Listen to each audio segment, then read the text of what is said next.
Hello hi friends. நான் இன்றைக்கி எங்கே போகிறேன்னு பார்த்தீங்கன்னா, சேலம் ஒரு ஃபங்க்ஷனுக்காக போகிறேன். நாமங்க இன்றைக்கி காலைல சீக்கிரம் எழுந்திரிச்சு பைக் எடுத்துகிட்டு நான் என்னோடய பைக் மைண்ட் வாஷ் கேளு. எத்தனை டீடா குடிப்பேன்? காலையில் எழுந்திரிச்சோடனே ஒரு டீ, வந்த வழியில் ஒரு டீ, ஒரு 10 கிலோமீட்டருக்கு 10 டீயாக தான் குடிப்பேன். மனுஷப்பா எல்லாரும் டீ பெரிய டீ பைத்தியமாக இருப்போம் போலேடா உங்களெல்லாம் அதுக்கப்புறம் என்னோடய பைக்கை பார்க்கிங்கில் போட்டு நானும் ஆரப்பாளையம் பஸ் ஸ்டாண்டுக்கு வந்துட்டேன்.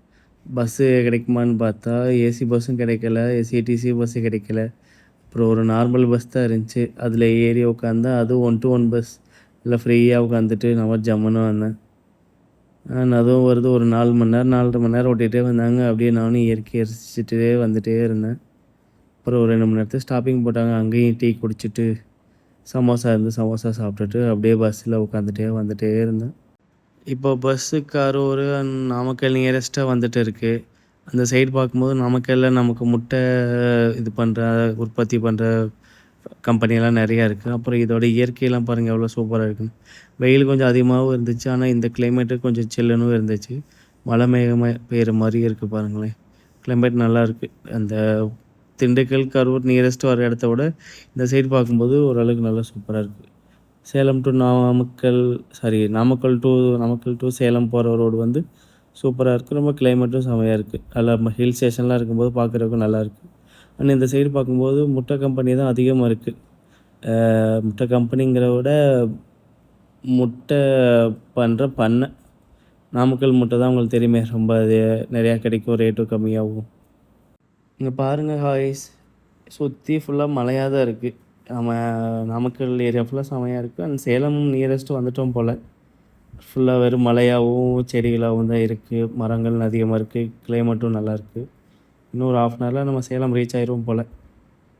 ஆமாம், இது வரைக்கும் பாருங்களேன், ஒரு முட்டை ப்ரொடக்ஷன் பண்ணுற ஒரு கோழி பண்ணை தெரியும்னு நினைக்கிறேன் இந்த இடத்துல. நம்மள ஒரு 12-12:15 சேலமில் இருக்க சீல்நாயக்கம்பட்டி ஸ்டாப் வந்தாச்சு. அதுக்கப்புறம் நியூ பஸ் ஸ்டாண்டு தான். அந்த வேலை போயிட்டு இருக்குது பாருங்களேன். இங்கே சேலமில் தான் டபுள் டெக்கர் பாலம்லாம் இருக்குது.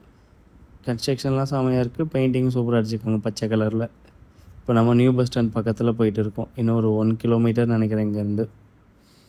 நியூ பஸ் ஸ்டாண்ட் போயிட்டு அங்கேருந்து நம்ம பழைய பஸ் ஸ்டாண்ட் போகணும். நியூ பஸ் ஸ்டாண்ட் ரைட் சைடில் இருக்குது. கீழே போனோடனே நம்ம ஓல்டு பஸ் ஸ்டாண்டுக்கு பஸ் ஏறி போகணும். பஸ்ஸும் நியூ பஸ் ஸ்டாண்டு பக்கத்தில் வந்துருச்சு. அடுத்து நானும் அங்கேருந்து இறங்கிட்டு ஓல்டு பஸ் ஸ்டாண்டுக்கு பஸ் ஏற போகணும். பஸ் ஸ்டாண்ட்லேருந்து இறங்கிட்டேன் காய்ஸ். இங்கே வந்துட்டு ஒரு செல்ஃபி பாயிண்ட் இருந்துச்சு நம்ம சேலம்னு. அங்கே வந்துட்டு ஒரு செல்ஃபி ஒன்று போட்டுட்டு ஒரு வீடியோ ஒன்று எடுத்துகிட்டு அப்படியே அங்கேருந்து ஆப்போசிட்டில் இருக்க ஓல்டு பஸ் ஸ்டாண்டு போகிற பஸ் ஸ்டாப் வந்தேன்.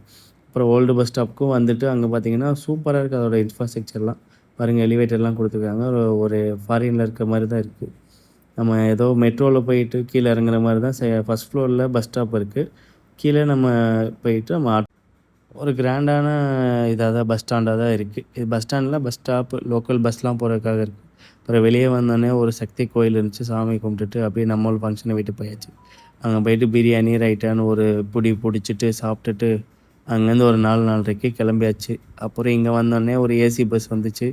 அங்கேருந்து நானும் மதுரைக்கு கிளம்பிட்டேன்.